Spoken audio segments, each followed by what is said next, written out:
Have you ever felt that emptiness? That void where meaning should be growing deeper with each passing day? We live in a world where God is dead, not by divine choice, but by our collective abandonment. We've killed the sacred and now stand bewildered at the edge of an abyss we ourselves have created. This is not just philosophical musing. This is the source of your suffering. The pain you feel isn't random. The emptiness that haunts you in quiet moments isn't meaningless. What if I told you that your suffering isn't a mistake to be corrected, but a message to be deciphered? What if the very thing that breaks you is also what can rebuild you, stronger, deeper, more alive than before? The man who survived hell itself discovered this truth, and today, his wisdom might just save your life. The declaration that God is dead wasn't merely Nietzsche's provocative statement. It was a diagnosis of our modern condition.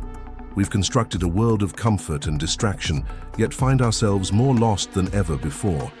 We chase happiness directly, making it our ultimate goal, only to discover it remains perpetually out of reach. This paradox, the more desperately we pursue happiness, the more it eludes us, lies at the heart of our collective suffering. But there was one man who looked into this abyss and found something remarkable looking back. Viktor Frankl wasn't just another philosopher or psychologist theorizing from the safety of an academic office. His insights were forged in the darkest crucible humanity has known, the Nazi concentration camps. As a Jewish psychiatrist in Vienna during the rise of Hitler's regime, Frankl was arrested in 1942 and spent 3 years in various camps, including Auschwitz, where he lost his pregnant wife, his brother, and his parents.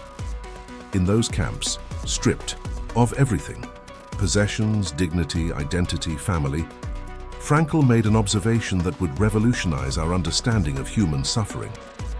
He noticed that even in those hellish conditions, some prisoners maintained their inner humanity, while others collapsed into moral and psychological degradation. The difference wasn't physical strength or intelligence. It was meaning. Those who have a why to live, Frankl later wrote, can bear almost any how. Frankl emerged from this experience to develop logotherapy, from the Greek word logos meaning meaning. While Freud focused on pleasure and Adler on power, Frankl identified meaning as the primary motivational force in humans. Not happiness, not success, not comfort. Meaning, this insight directly challenges our modern obsession with comfort and positive emotions.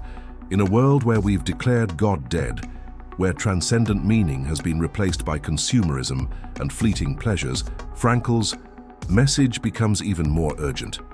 We suffer not just because life is difficult, but because we've lost our capacity to find meaning in that difficulty. Consider this. In his book, Man's Search for Meaning, Frankl recounts how prisoners who lost faith that their suffering had any meaning quickly perished. Their physical conditions didn't change, but without meaning, their will to survive collapsed. On the other hand, those who maintained a sense of purpose, whether reuniting with loved ones, completing unfinished work, or bearing witness to the horrors they endured, found an inner strength that transcended their circumstances.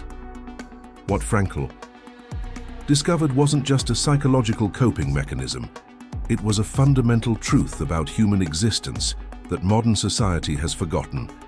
Suffering without meaning crushes us, but suffering with meaning transforms us.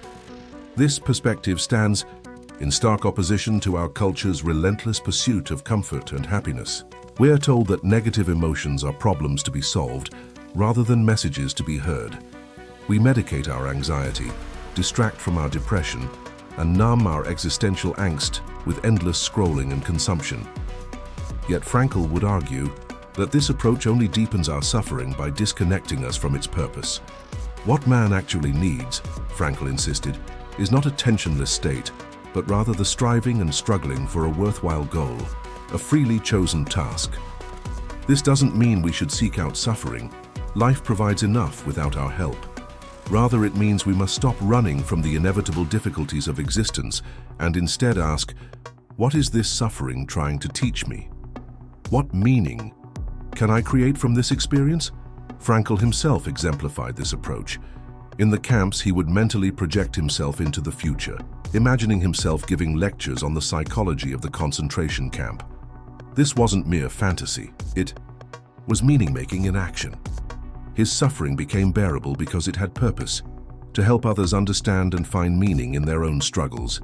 The death of God, our collective abandonment of transcendent meaning, has left us vulnerable, not because we need religious dogma, but because we need a framework for understanding our suffering. Without this framework, pain becomes merely senseless torture rather than a catalyst for growth and transformation. Frankl didn't just survive the unimaginable, he emerged with insights that could heal our modern spiritual wounds. His approach offers no easy answers or quick fixes. Instead, it challenges us to look deeper, to transform our relationship with suffering itself. When we declare that God is dead, we aren't simply rejecting religion. We're confronting the terrifying freedom and responsibility of creating meaning in a universe that offers no inherent purpose. This is both our greatest challenge and our highest opportunity. To truly grasp how Frankl's insights apply to our lives, let's explore 3 domains where the absence of meaning manifests as suffering: our work, our relationships, and our confrontation with mortality. First, consider your work, not just your job, but your creative output, your contributions to the world. Modern culture has reduced work to a means of securing comfort and status. We endure Monday through Friday for the weekend's brief respite. We chase promotions not for the work itself, but for what the money can buy. Is it any wonder that over 85% of people worldwide report feeling disengaged from their jobs? Frankl would see this not as an employment problem, but as an existential one. When work lacks meaning beyond material reward, it becomes a form of sophisticated slavery. You trade hours of your finite life for compensation, but something inside you knows you're selling yourself too cheaply. Compare this to those who approach their work as a calling, whether they're surgeons saving lives, janitors creating environments of cleanliness and dignity, or artists expressing universal truths. The objective circumstances may vary wildly, but the relationship to meaning does not. Those who connect their daily efforts to something beyond themselves experience what Frankl might call occupational meaning. I once encountered a hospital custodian who, when asked about his job, replied, "I'm part of the healing team. When rooms are spotless, infections decrease. When patients see care taken with their environment, they feel cared for as people." This man wasn't just cleaning rooms, he was participating in a healing mission. His work, objectively no different from counterparts who hated their jobs, was infused with meaning that transformed mundane tasks into meaningful action. Now, consider relationships. In our post-God world, we've made human connection both shallower and more burdening. We maintain hundreds of digital friendships while struggling to have a single vulnerable conversation.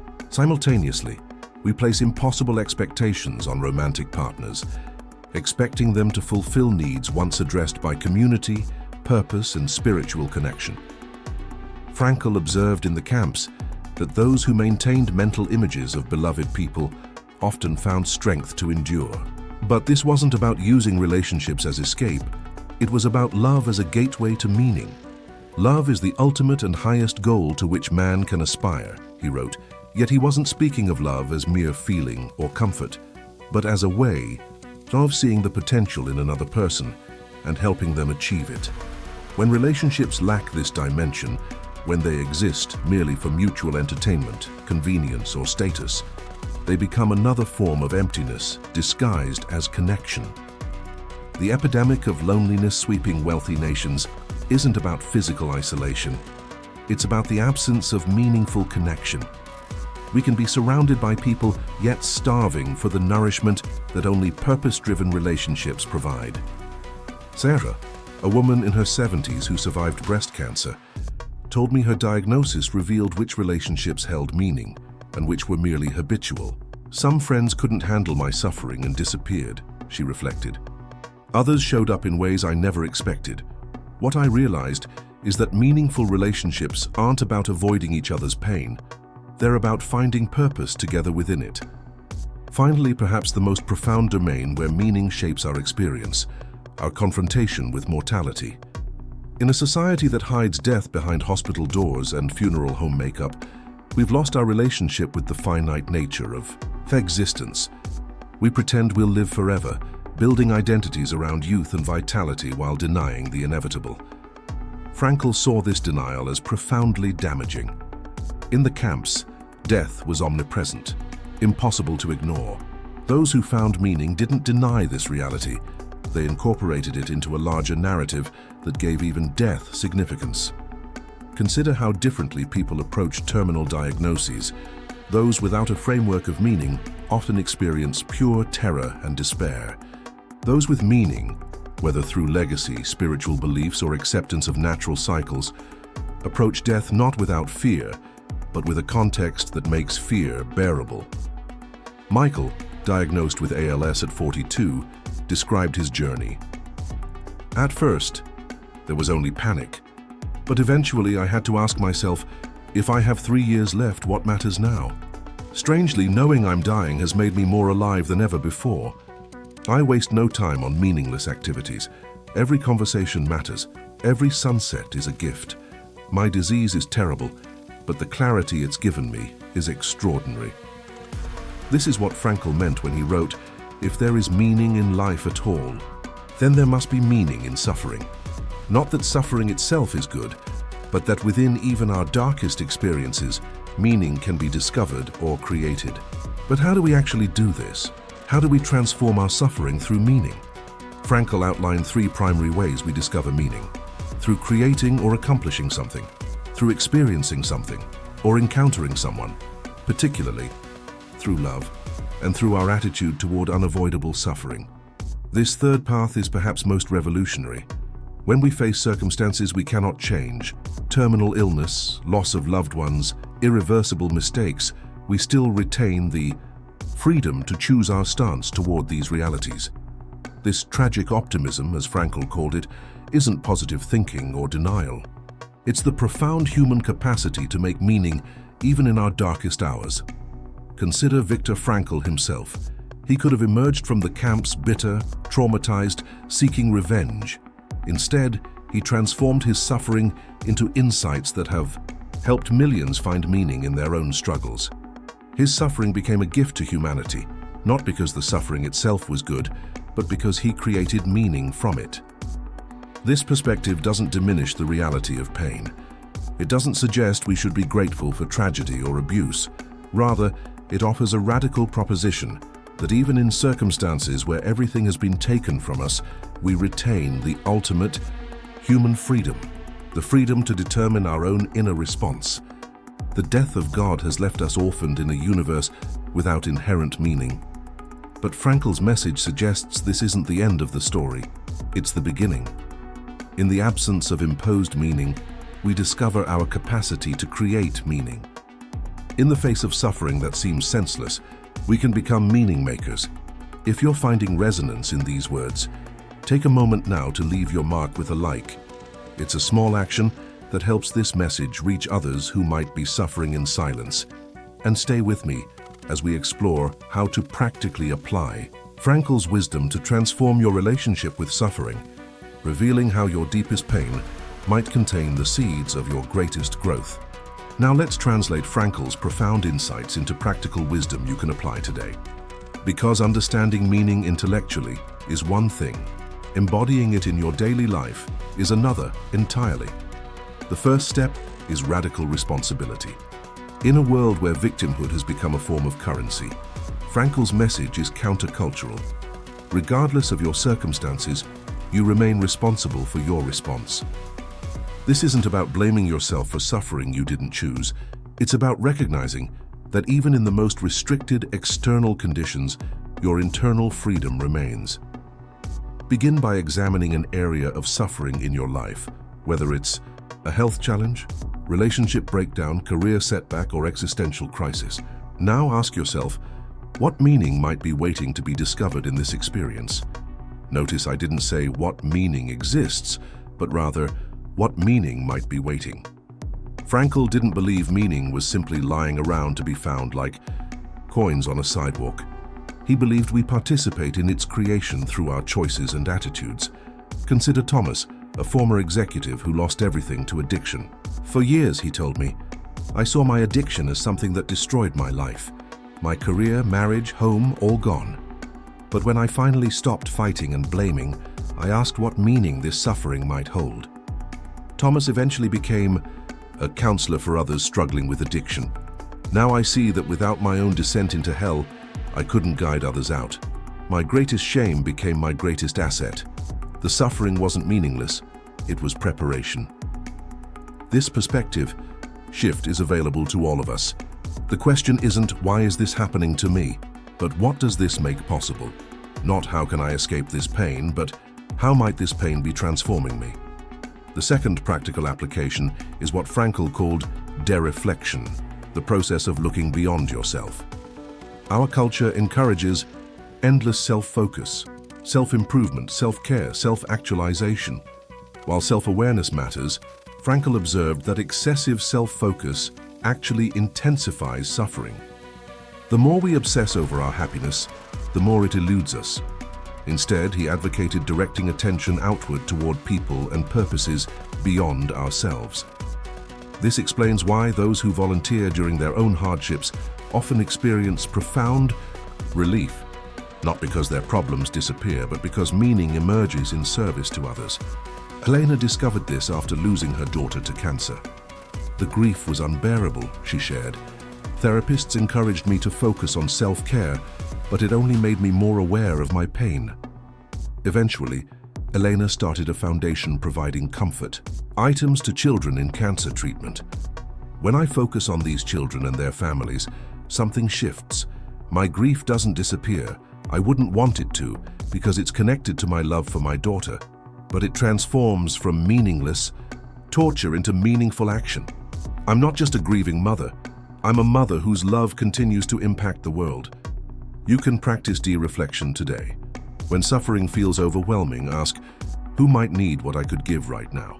What contribution, however small, could I make? This isn't about denying your pain or distracting yourself. It's about placing your individual suffering within a larger context of meaning. The third application involves what Frankl called the tragic triad: pain, guilt, and death. These unavoidable aspects of human existence become exponentially more difficult when we lack a framework of meaning.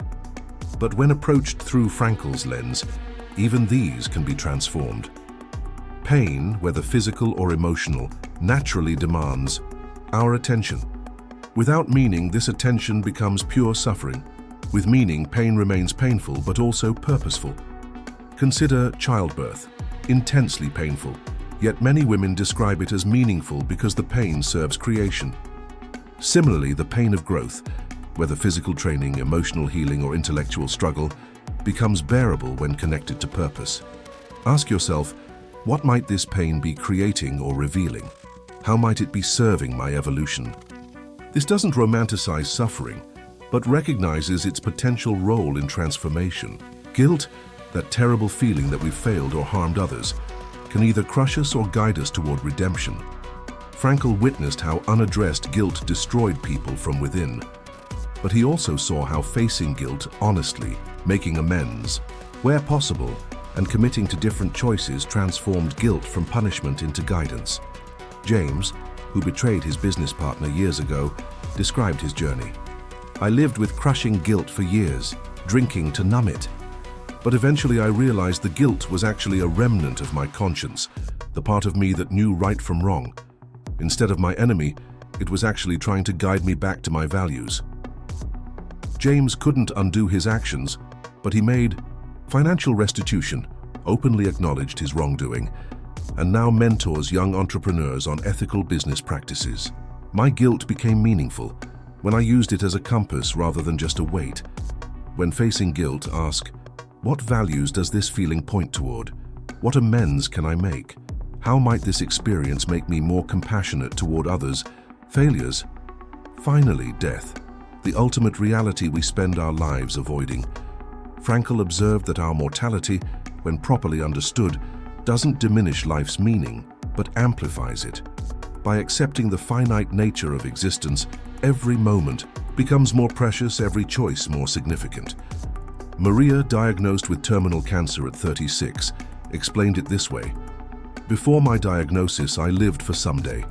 Someday I'd pursue my passions, prioritize relationships, speak my truth. Death was a theoretical future event. Now it's a concrete reality. And strangely, life has never been more vibrant. I don't waste time on meaningless obligations or relationships that drain me. I create, love, and speak with the urgency of someone who sees the sunset approaching." You needn't wait for a terminal diagnosis to access this perspective. Regular contemplation of mortality, not with morbid obsession but clear-eyed awareness, can infuse life with meaning and urgency today. Ask yourself, if I knew my time was limited, what would matter most? What would fall away as meaningless? This brings us to perhaps Frankl's most revolutionary insight. The meaning of life isn't static or universal. It's not something you discover once and possess forever. Rather, meaning is dynamic, specific, and contextual. It relates to your unique situation in each moment. "The meaning of life," Frankl wrote, "differs from man to man, from day to day, and from hour to hour. What matters, therefore, is not the meaning of life in general, but rather the specific meaning of a person's life at a given moment." This means meaning isn't something to figure out intellectually once and for all. It's something to attune to and act upon in each situation you encounter. The question isn't, what is the meaning of life? But, what is life asking of me right now? Sometimes life asks us to create, to work, build, express, or solve problems. Sometimes it asks us to experience, to love, appreciate beauty, or surrender to joy.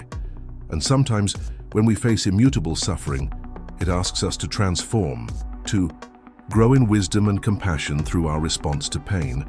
This moment-by-moment approach to meaning liberates us from the paralyzing quest for our one true purpose. Instead, we can ask each morning, what does meaning look like for me today? What is being asked of me in this specific situation? Emma, recovering from traumatic loss, described her daily practice. Each morning I ask what meaningful action I can take, given my current limitations. Some days, meaning is found in simply getting out of bed and caring for my basic needs. Other days, it's in creating art that expresses my grief. And increasingly, it's in being present for others who are suffering. The form changes, but the commitment to meaning remains. This is not the passive "everything happens for a reason" that suggests suffering is divinely ordained. Frankl's approach is far more active and empowering. It's not that everything happens for a reason, but that we can bring reason to everything. That happens. We participate in creating the meaning of our experiences through our responses. The death of God, our collective loss of inherited meaning, has left many adrift in an ocean of nihilism. But Frankl's message offers a different response to this modern condition. Rather than despairing at the absence of imposed meaning, we can embrace the responsibility and freedom to create meaning ourselves. This isn't easy. It requires courage, responsibility, and presence. But it transforms suffering from meaningless torture into a challenging but significant passage in our human journey. If these insights are illuminating pathways through your suffering, take a moment to express it with a like. It helps this message reach others walking through their own valleys of meaning-making. And remain with me for one final perspective that might just transform how you view your suffering forever. In a world that has proclaimed God dead, we stand at a profound crossroads.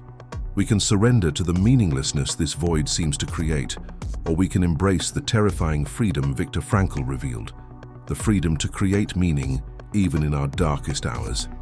Your suffering is not a punishment. It's not a mistake in the universe's plan. It's an invitation, an opening into depths of human experience where the most profound meaning often waits to be discovered. Not because suffering itself is good, but because our response to it reveals our indestructible human capacity for meaning-making. When you feel that emptiness growing inside, remember Frankl's wisdom. We cannot avoid suffering, but we can choose what it means to us. We can transform personal tragedy into human triumph. We can turn existential vacuum into purposeful living. The declaration that God is dead need not be our epitaph. It can be the beginning of a new chapter, where we no longer receive meaning passively, but create it actively, becoming co-authors of our existence rather than mere characters in a predetermined script. Consider for a moment what it means to live in a world where meaning is no longer given, but chosen. This is both our modern burden and our unprecedented opportunity. Previous generations inherited meaning through tradition, religion, and cultural continuity. We face the vertigo of freedom, the responsibility to determine what matters in a universe that offers no easy answers. Frankl's experience in the camps revealed that this capacity to choose meaning isn't just philosophical theory. It's the core of human resilience. When everything external was stripped away, comfort, dignity, family, future, this internal freedom remained. The freedom to determine one's own spiritual and moral response to even the most extreme circumstances. This is the profound gift hidden within our suffering, the discovery of our meaning-making capacity. Each time life brings you to your knees, remember that in that very moment of descent, you are being offered an opportunity to discover depths within yourself that comfort never reveals. The death of God may be the source of our suffering, but it is also the beginning of our authentic freedom. Not freedom from pain, but freedom to transform pain. Not freedom from difficulty, but freedom to create meaning within difficulty. This is the ultimate act of human dignity, to stand amid the ruins of inherited meaning and declare, "Nevertheless, I will create significance here." Let your suffering speak, listen to what it's trying to teach you, and then, with courage and consciousness, transform it into meaning that not only sustains you, but illuminates the path for others.